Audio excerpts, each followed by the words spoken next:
अस्सलाम वालेकुम। वो कौन से पैटर्न हैं जिनको जानना हर ट्रेडर के लिए बहुत ज़रूरी है, जो प्रॉफिटेबल हो, जिनका विन रेट जो है वो 80 टू 90% हो। ठीक है, तो मैं इसके साथ ही आपको बिना किसी देरी के शुरू करते हैं। छोटे टाइम फ्रेम में जाके मैं आपको दिखाऊंगा उसका बैक टेस्ट एंड उसका रिव्यू भी, क्या क्या किस तरीके से वो परफॉर्म करता है। सबसे पहले हम H4 से सीधे ही डायरेक्टली M50 और M50 से M5 में चले जाएंगे। ठीक है, ये मैं आपको ये दिखा रहा हूँ, एक बहुत अच्छा एग्जाम्पल है। अच्छा, ये क्या चीज़ है? यहाँ पे अगर थोड़ा-सा हम डिटेल के साथ बारे बात करेंगे, ताकि हमें कुछ चीज़ें आसानी के साथ समझ में भी आ जाएँ और हमें बेहतर तरीके से गाइडेंस भी मिल जाए।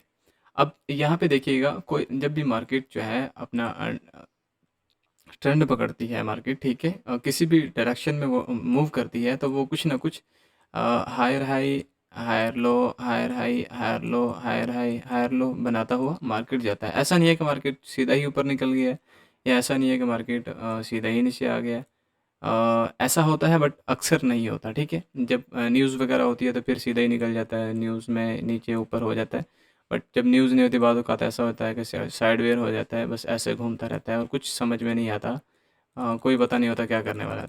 तो जिस वक़्त market higher high and higher low बना रहा होता है, ठीक है? उस वक़्त कुछ और वो सिचुएशन भी बीच में क्रिएट कर रहा होता है, ठीक है? अब इसका कुछ इसको किस तरीके से हम ट्रेड करते हैं, ठीक है? इन चीज़ों को हम डिस्कस करेंगे और यहाँ पर देखेंगे इसके बिना पर हम कैसे यहाँ पे ट्रेड ले सकते थे, हमने कैसे ट्रेड लिया था, ठीक है? तो चलो शुरू करते हैं। यहाँ पे देखिएगा, ये एक सप्लाई ज़ोन बनता था, ये वाला एरिया अगर यहाँ पे देखा जाए तो सप्लाई ज़ोन बनता था। ये ये कौन-सा एरिया है? ये वाला एरिया जो है, ठीक है? ये एक सप्लाई ज़ोन बनता है, इसको हम दूसरे अल्फाज में बोले तो ये सपोर्ट भी बनता था, ठीक है? जब इसको मार्केट ने एक दफ़ा रेजिस्टेंस बना, एक दफ़ा मार्केट ने ब्रेक कर दिया तो सपोर्ट बन गया। अब ज़्यादा चांस थे कि मार्केट इसे दोबारा से रिटेस्ट करने के लिए आएगा, और डेफिनेटली मार्केट जो है उसे रिटेस्ट करने के लिए आया, ठीक है? जैसे ही मार्केट उसे रिटेस्ट करने के लिए आया, तो वो मार्केट इस तक पहुंचते ही, ठीक है, मार्केट ने यहाँ पर पहुंचा। अब इसके बाद हमने कंफर्मेशन की, हमें ज़रूरत थी। कोई भी स्ट्रक्चर है, किसी किस्म का कोई स्ट्रक्चर है, उसके ऊपर जब भी आप ट्रेड करोगे तो आपको एक कंफर्मेशन होना बहुत ज़रूरी है। अगर कंफर्मेशन का वेट नहीं करोगे तो मोस्ट प्रोबेबली चांस है कि आप उसमें नुकसान करोगे, ठीक है? इसलिए पहले आपने कंफर्मेशन लेना है, ठीक है? कंफर्मेशन जब मिल जाए उसके बाद ही आपने उसमें ट्रेड करना है। अब यहाँ पे देखिएगा, अगर थोड़ा-सा ज़ूम करके दिखा रहा हूँ मैं आपको। यहाँ पे देखिएगा, मार्केट ने यहाँ पे आके अपना हायर हाई बनाया, ठीक है? इस एरिया पर आया, ये वाला एरिया एक अच्छा सप्लाई ज़ोन था, यहाँ से इसे देखें तो, ठीक है? इस एरिया पर आया, मार्केट ने यहाँ पर अपना हायर हाई बनाया और मार्केट डाउन जाने low, higher low, lower high and lower low, lower low था, लोअर हाई बनाया, ठीक है? मैं और ज़ूम कर देता हूँ। लोअर हाई बनाया, फिर दोबारा से मार्केट ने रीटेस्ट की तरफ निकल गया। और यहाँ पे अगर देख रहे हो तो मार्केट की कैंडल की साइज़, यहाँ पे देखो मार्केट ने क्या, कैंडल का साइज़ ही बिल्कुल ही डाउन हो गया, ठीक है? तो अगर आप यहाँ पे देखो, तो कैंडल का साइज़ डाउन हो गया और साथ में मार्केट का रुझान भी चेंज होना शुरू हो गया। जैसे ही मार्केट ने, अब ये एरिया जो था, ये इम्पोर्टेंट था हमारे लिए, ठीक है? ये वाला जो एरिया था ये इम्पोर्टेंट था। मार्केट ने जैसे ही इस एरिया को हम ब्रेक किया, ठीक है? ब्रेक किया मतलब कि अपने प्रीवियस जो हायर है, ये हायर लो दोनों को ब्रेक किया, ठीक है? उसके बाद हमारे लिए एक आसान हो गया कि अब जो मार्केट है वो डायरेक्शन चेंज कर चुका है, ठीक है? जैसे ही मार्केट ने ये ब्रेक किया, ब्रेक करने के साथ ही मार्केट, हम यहाँ पे इंटर हो सकते थे, ठीक है? और हमारा एसएल क्या होना था, हमारा एसएल ये अपने हिसाब से हम रख सकते थे कि यहाँ पे हमारा इंटर, ठीक है? एंड देन हम यहाँ पे अपना एसएल इस जगह पे भी रख सकते थे, ठीक है? एंड इसके नीचे भी रख सकते थे। बट मोस्ट प्रोबेबली जो अच्छा तरीकाकार है, जो सही तरीकाकार है, जिससे आपका एसएल हिट होने के कम चांस होते हैं, उसमें होता ये है कि आप ये नीचे ही एसएल, नीचे बिल्कुल साथ लगा के नहीं, बल्कि थोड़ा सा नीचे करके रखें, ताकि अगर एसएल हिंटिंग की तरफ मार्केट आता भी है तो वो ज़्यादा चांस ना हो कि आपका एसएल हिट करके वो आपकी साइड निकल जाए, ठीक है? ये हो गया। उसके बाद हमने देखा कि ये मार्केट यहाँ से अप साइड पे निकल गया, फिर उसके बाद मार्केट डाउन साइड पे दोबारा आया। अब होता क्या है, जब भी मार्केट किसी भी स्ट्रक्चर को फॉलो करता है, तो उसमें तो फिर दोबारा से higher high and higher low बनाता है, ठीक है। अब यहाँ पे देखें मार्केट ने अप साइड पे निकल गया, ठीक है।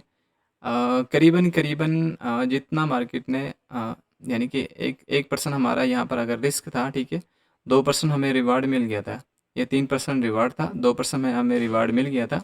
उसके बाद मार्केट ने दोबारा से रिटेस्ट किया ऐसे, ठीक है। रिटेस्ट के लिए दोबारा से बैक आया, बैक आने के बाद फिर दोबारा से अप साइड पे जाना शुरू हुआ है, ठीक है।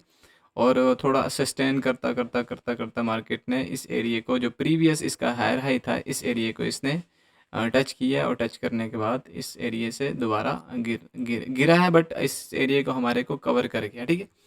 अब जब भी आपने ट्रेड लेनी है, ऐसा कोई भी एरिया आपको नज़र आए जिसमें आपको कुछ चीज़ें दिख रही हो, मैं आपको लिख के बता देता हूँ। ऐसा जोन हो, नंबर 1 ऐसा जोन हो, ठीक है, उस पे आपने सप्लाई ज़ोन बना लेना है, ठीक है। बोलो तो सपोर्ट ज़ोन बना लेना है, उस पर ऐसे ही कोई ट्रेंड लाइन खींच लेनी है। उसके बाद क्या करना है आपने, यहाँ पर आपने बाय नहीं करना। मैं बहुत गलतियाँ कर चुका हूँ ऐसी, ठीक है। आपने यहाँ पर बाय नहीं करना, कभी भी बाय नहीं करना। अगर बन भी रहा है, मार्केट निकल भी रहा है ऊपर को, तो नहीं बाय करना है। यहाँ पर ज़्यादा चांस ये होते हैं कि आपका मार्केट बहुत जल्दी एसएल खा जाता है, ठीक है। तो आपने प्रीवियस जो नीचे वाला जो सेक्शन होगा, जो नीचे वाला सपोर्ट लेवल होगा, वहाँ से ही आपने बाय करना है, ठीक है। देन क्या करना है जी, यहाँ पे आ गया तो जब इस एरिया पे आ जाएगा, देन आपने कंफर्मेशन का वेट करना है। इस एरिया पर कंफर्मेशन लेनी है, हायर हाई हायर लो को ब्रेक करे, ठीक है। हायर हाई हायर लो को ब्रेक करेगा तभी आपने उस पर ट्रेड लेनी है, उससे पहले ट्रेड नहीं लेनी, ठीक है। और उसके बाद इसको जाने देना है। और जो तीसरा नंबर पे जो काम करना है आपने, वो काम ये होगा आपका कि एसएल जहाँ पे एंट्री है आपकी, एसएल जो है जो ये हाई लो बनाया है इसका, या हाई बनाया है, उसके नीचे ही आपने एसएल रखना है। उसके साथ बिल्कुल अटैचमेंट नहीं करनी, उससे नीचे या उसके साथ थोड़ा सा नीचे करके 3-4 पिप या 10 पिप नीचे करके रखना है आपने। और मैक्सिमम अगर एसएल की बात करें, अगर रिस्क मैनेजमेंट के साथ अगर एसएल की बात तो ज़रूर होती है।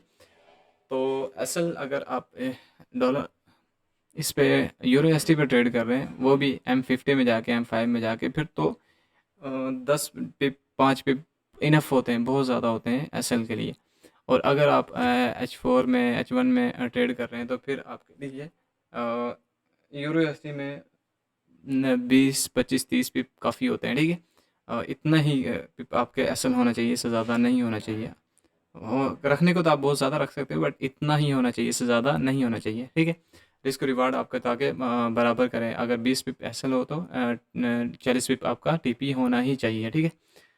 और उसके अलावा अगर आप गोल्ड की बात करते हो, तो उसमें आपके कम से कम 30 या 40 पिप का एसएल होना चाहिए। अगर बड़े टाइम फ्रेम में कर रहे हो, अगर छोटे में भी कर रहे हो, फिर भी उसका 20 पिप का आपका ज़रूरी है, क्योंकि उसमें मूवमेंट ज़्यादा है, इसलिए वो आपका एसएल जल्दी हिट कर जाता है।